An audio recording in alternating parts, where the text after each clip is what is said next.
What's up, heathens? How ya doing? I'm the Godless engineer, and I critically analyze apologist claims to give you the best arguments and information so that you can stand up and use your voice. Today, we're going to be taking a look at this shit.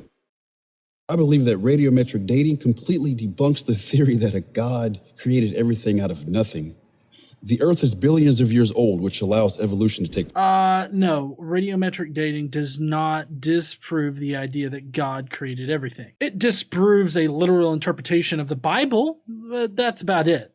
Leave it to Genesis Apologetics to completely strawman evolution in order to make their point. At this juncture, I can't help but to think that they're just outright lying about evolution and science in general. Well, if you want to know what lies Genesis Apologetics is telling about radiometric dating, then please stay tuned.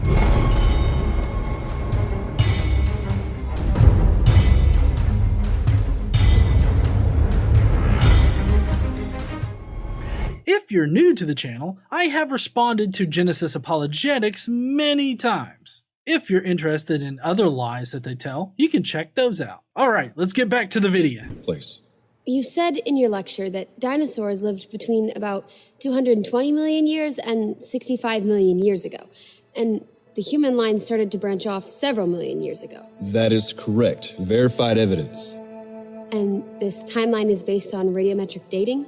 Precisely. It's a tried and true method for telling the age of things. Well, this guy is not a science teacher, and this script was definitely not written by a scientifically minded individual at all. When used correctly, radiometric dating can give us a good indication of when something formed. It does have a margin of error, and it never gives as precise dates as creationists expect it to. There are also multiple different types of radiometric dating. Some are more reliable than others when dating certain materials. Uranium-helium dating is considered highly unreliable because of how easily the small helium atoms will diffuse out of whatever material over a long period of time. This particular method is rarely ever used anymore, and if it is used, it's in very specific instances. My point is that you can't just use any method of radiometric dating on just any material that you have. Like any other tool, you have to use it appropriately. For example, the unstable isotopes in uranium eventually change into stable atoms, such as lead, and we can estimate how long this process takes. These methods are useful for dating igneous rocks, which are formed when hot, molten rock crystallizes and solidifies. Radiometric dating is also useful for dating the ash layers in which we find the dinosaurs. First of all, the half-lives of elements are not estimates. They are measurable. The estimate in radiometric dating comes in trying to determine between the background isotope that already exists and the isotopes that were generated because of the decay of other elements. When they say hot molten rock crystallizes, what they're probably talking about are the zircon crystals that form. Uranium-lead dating can also be used on baddelite and monazite. Since we can't go back in time to watch these rocks get formed or check the decay rate of these atoms over time, what are some of the assumptions that radiometric dating studies make? Well, you listed one of them, which is the rate of decay. We can only know what the decay rate is today based on what we observe in laboratories. We don't know what the decay rate might have been in the past or in different Earth environments. We have to assume this. No. Decay rates are constant regardless of the environment. Why would the environment affect the decay rate? The only reason why they would even suggest this is because their holy book says that reality just worked completely differently prior to the flood. Or to the fall of man. I don't know, pick your poison. They must cast doubt on this because it's really hard to argue against basic math without special pleading. In addition to this assumption, we also have to assume the starting amount of the parent element, like uranium, and the starting amount of the daughter element, like lead, using the examples I mentioned. Again, we have to assume them to be true when we date things using radiometric dating. Let's just take uranium-lead dating, for instance. There really is only one value that we can really count on when doing any kind of radiometric dating. That would be a zero amount of the daughter element. This is why uranium-lead dating is only used on certain materials. When materials like zircon forms, it's not all that agreeable with naturally occurring lead, but they do easily incorporate uranium atoms. So any lead that is found in a zircon crystal would most likely have resulted in the decay of a parent uranium atom. Another good example is potassium-argon dating. Since argon is a gas, we can use potassium-argon dating for lava flows because the argon would easily escape the lava flow while the potassium could not. So any argon that would be found in these lava flows would have only been there because the potassium degraded into argon. So we do have to assume that the daughter isotope amount is 0, but we do have good reasons to make this assumption. We also don't have to know how much of the parent sample was originally there. All you have to do is add how much of the parent isotope you do have and how much of the daughter isotope element that you have, and then you have how many of the parent atoms were originally there. And then using the half-life of the parent element, we can easily determine through basic math how long ago that particular material formed. But because there are many factors that could go into tainting or adding more daughter isotopes or parent isotopes to the material, every single date that is rendered through radiometric dating is given a margin of error. And if these three major assumptions are not correct, then the ages we get from the study are also incorrect. Yes, if you incorrectly use radiometric dating methods, then you will not get the correct ages. But decay rates are not assumptions. They are fact. We only need to know how much of the parent element remains and how much of the daughter isotope exists. And then, like I said before, just using basic math, we can figure out how long ago that particular material formed. What if we took some rocks that were formed in a volcanic eruption? Rocks that people actually watched right out of written history, and then dated these rocks.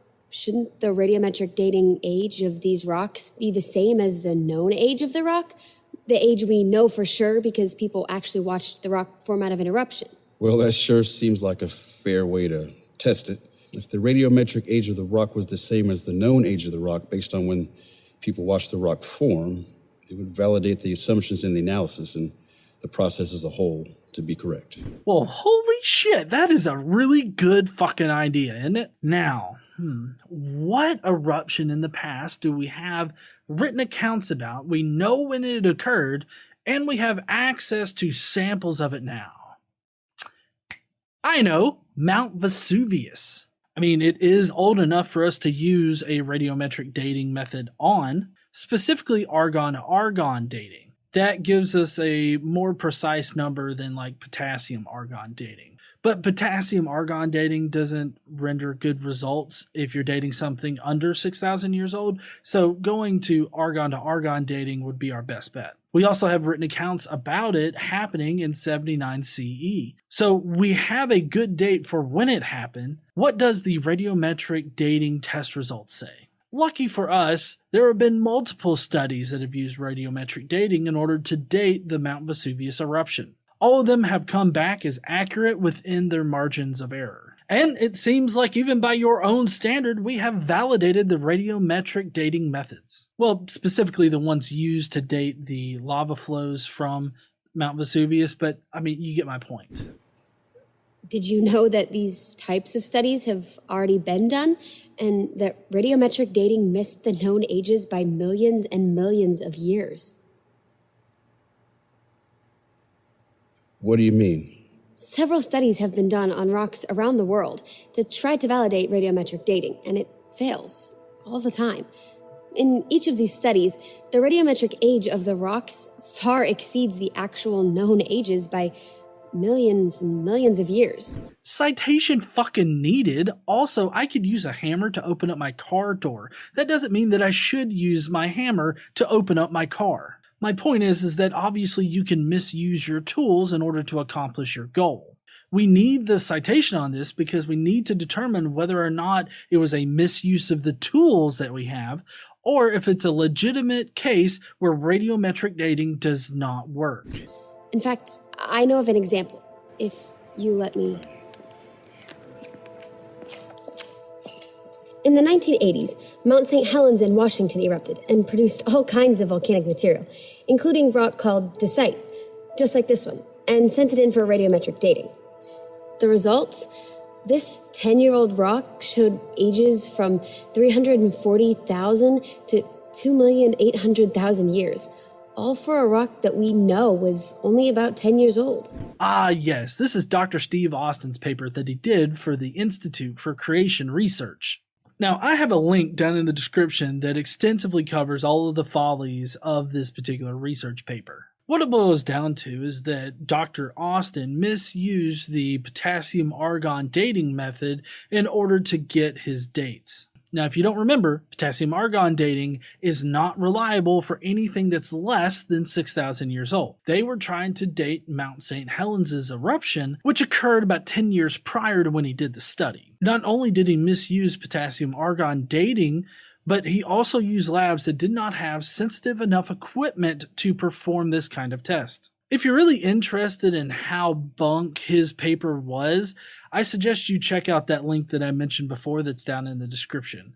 But ultimately, all you really have to know is that he misused potassium-argon dating and misused the labs in order to try to show that radiometric dating doesn't work. This kind of academic irresponsibility is common in creation research. Okay, so we can't actually prove it. So what's the biblical idea about the age of the earth? I mean, does the Bible offer anything better? Actually, the Bible is very straightforward about this. We have clear genealogies in Genesis, which are even repeated in the New Testament, that go all the way back to Adam, the first man who was breathed into existence by God. He was made from the dust of the earth, not evolved from some ape-like creature.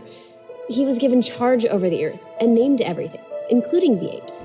Oh, okay. So some asshole talked about how some other assholes lived to be 900 years old. More assholes then repeated this shit and wrote it down eventually. And then brother, sister, cousin fucking seems to be impervious to all of the mutations that incest brings. Basically, it all boils down to... Within a couple thousand years later, the earth was flooded and all life on earth was wiped out, except those on the ark. Well, shit, brother, sister, cousin fucking saves us again. This happens to be the same time even secular historians admit that human writing disappears from the face of the earth. A strange coincidence? No doubt. So, the Bible is clear that God breathed creation into existence, with all the planets in order spiraling through the universe in perfect order to sustain life. Days, nights, season, oxygen, it's all perfectly calibrated to sustain life on Earth. Citation fucking needed here. Again. I think that they are referencing the dawn of written history, but I can't really be certain without the citation. The dawn of written history occurred at about 2600 BCE. That would be with the Sumerian scripts. What they are suggesting here is that written history existed prior to this point. It was just all wiped out by the flood, and they don't have anything to support this idea whatsoever. And it's definitely not what secular historians would agree to. Oh, and also there's no evidence at all for a worldwide flood. Also, there's just a bunch of "for the Bible tells me so" here. You say scientifically literate people are using magic to explain evolution as well as the beginning of the universe. But then you step in with this whole God breathing life into dirt and literally making everything out from nothing. I feel like you're the one with magical thinking there. Well, that's going to be it for me today, heathens. If you will, leave me all of your comments down below. I would love to hear what you think about Genesis Apologetics' recent set of lies and their whole movie. It's not a movie. It's just lie upon lie upon lie. But hey, that is what keeps the creationist engine running. Lies, misrepresentations, and fallacies.